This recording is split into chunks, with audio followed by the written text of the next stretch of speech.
अंबरनाथमध्ये विकसित भारत संकल्प यात्रा अंबरनाथ नगर परिषदेच्या वतीने शासकीय योजनेचे आयोजन करण्यात आले।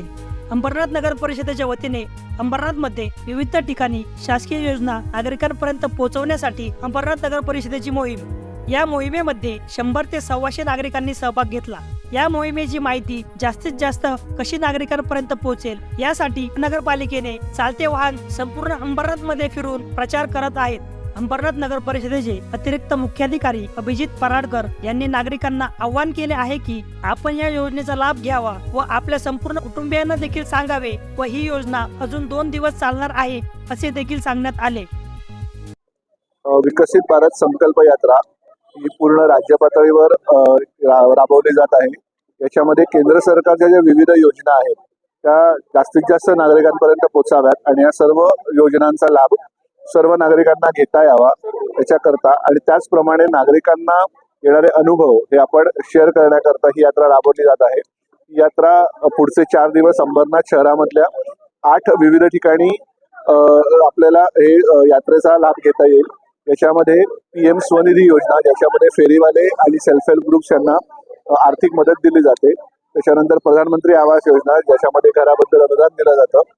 त्याचप्रमाणे आधार कार्ड अपडेट करणे किंवा त्याच्यामध्ये काही बदल करणे। आयुष्यमान भारत ही अतिशय महत्त्वाची योजना आहे ज्याच्यामध्ये आपल्याला 5 लाखापर्यंतच्या विम्याची सोय होते आणि प्रधानमंत्री उज्ज्वला योजना ज्याच्यामध्ये आपल्याला आपल्या महिला वर्गाला गॅस मिळतो।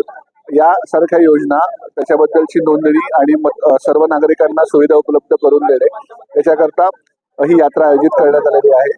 आपण बघू शकता या यात्रेला अत्यंत उत्स्फूर्त प्रतिसाद मिळत आहे आणि जास्तीत जास्त लोकांपर्यंत पोहोचण्याचा आम्ही अंबरनाथ नगर परिषदेचे सर्व अधिकारी आणि कर्मचारी 100% प्रयत्न करत आहोत। आपल्याकडे सुरुवात झाली तर पहिल्या टप्प्यामध्ये सुमारे 100 ते 125 लोकांनी याचा लाभ घेतला आणि हा दुसरा टप्पा आहे आणि या टप्प्यामध्ये त्याच्याहून जास्त लोक याचा सुविधा घेतील अशी मला आशा आहे आणि याकरता आम्ही जनजागृती करण्याकरता आवाहनही केलेलं आहे आणि आमची रिक्षा आणि तसेच नगर परिषदेची गाडी याच्याबद्दल स्पीकरवरून माहिती देण्यासाठी पूर्ण शहरभर फिरत आहे। आता उरलेले जे 3 दिवस आहेत त्यातले 2 दिवस, एक दिवस आजचा आणि उद्याचा हे अंबरनाथ पूर्वमध्ये आणि उरलेले 2 दिवस अंबरनाथ पश्चिमेमध्ये आपल्या ही यात्रा येणार आहे।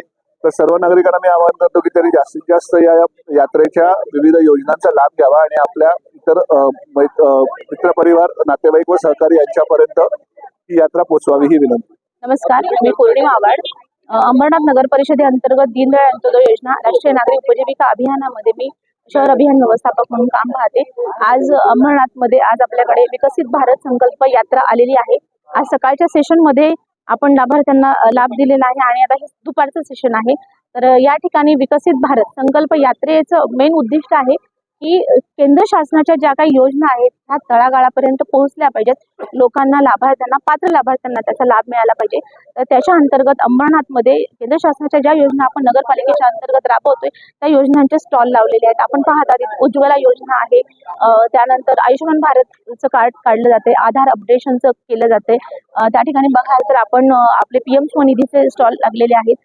PM स्वनिधी ह्या घटकामध्ये आपण जे फेरीवाले आहेत, जे रस्त्यावर बसतात त्यांचे स्टॉल रस्त्यावर आहेत आणि ज्यांना उदरनिर्वाहाचं केवळ त्यांचं स्टॉल हे एकच आहे साधन, तर त्यांच्यासाठी आपण 10,000चं PM स्वनिधी या योजनेअंतर्गत लॉकडाऊन मध्ये स्पेशली बरेच लोक हे उदरनिर्वाहाचं साधन त्यांचं बंद झालं होतं तेव्हा केंद्र शासनाने ही योजना सुरू केलेली आहे, प्रधानमंत्री आत्मनिर्भर निधी योजना। ह्या योजनेच्या अंतर्गत आपण फेरीवाले जे छोट्या मोठ्या व्यवसाय करतात त्या फेरीवाल्यांना आपण प्रथम कर्ज 10,000 रुपयाचं देतो।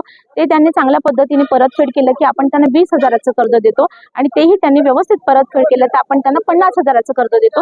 अशा 3 टप्प्यांमध्ये हे कर्ज आहे आणि 3ही कर्ज त्यांनी चांगल्या पद्धतीने परतफेड केलं तर या 3ही कर्जात 7% व्याजदराने आपण त्यांना सबसिडी सुद्धा देतो आणि 3 कर्ज परतफेड झाल्याच्या नंतर त्यांना केंद्र शासनाच्या 8 योजनांचा सुद्धा लाभ दिला जातो। तर त्या योजनेमध्ये प्रामुख्याने आपण त्यांचं जनधनचं अकाउंट ओपन करतोय, त्यांना प्रधानमंत्री सुरक्षा योजना दिली जाते, प्रधानमंत्री जीवन ज्योती बीमा योजनेचा लाभ करून दिला जातोय, एक राष्ट्र एक रेशन कार्ड या योजनेचा लाभ दिला जातोय, कामगार योजनेअंतर्गत त्यांना त्यांना नोंदणी कामगारांची नोंदणी केली जाते. अशा वेगवेगळ्या पद्धतीच्या जननी सुरक्षा योजनेचा लाभ दिला जातोय. अशा प्रकारे आपण 8 योजनांचा लाभ त्यांना देतोय. तर लाभार्थ्यांना ही शासनाची योजना खूप महत्त्वपूर्ण आहे की जेणेकरून जिथे जिथे लोकांना आर्थिक दृष्ट्या कमकुवत झालेले आहेत अशा गोरगरीब लोकांना अगदी सहजरित्या कमी कागदपत्रांमध्ये आपण ह्या योजनेचा लाभ मिळवून देतोय आणि ह्याच्यामध्ये बँका पण आपल्याला चांगल्या पद्धतीने सपोर्ट करत आहेत. आतापर्यंत आपण जर आपल्याला 5,500 हजाराचं आपल्याकडे साधारण उद्दिष्ट शासनाने आपल्याला दिलं होतं, त्याच्यापैकी जवळजवळ 3,500 फेरीवाल्यांना पथविक्रेत्यांना आपण ह्या कर्जाचा लाभ दिलेला आहे.